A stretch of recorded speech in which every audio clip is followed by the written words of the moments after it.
Kamustahin na po natin ang sitwasyon sa Ilocos Sur. May report si June Veneracion. June?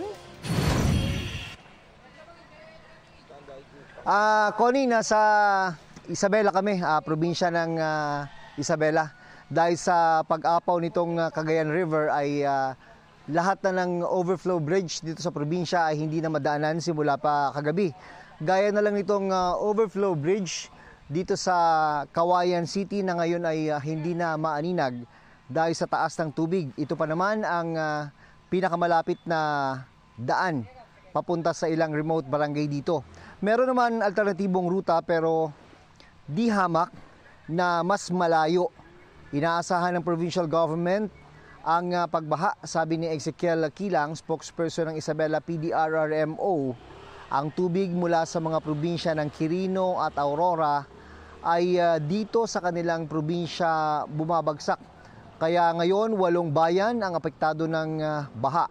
As of 10 a.m. ngayong araw ay nasa 53,000 na ang mga evacuees dito.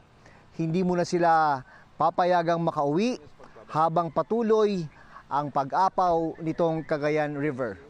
Yan ang latest mula rito sa probinsya ng Isabela. Balik sa Connie. So, June, Isabela, saan ka banda sa Isabela nagre-report ngayon, June?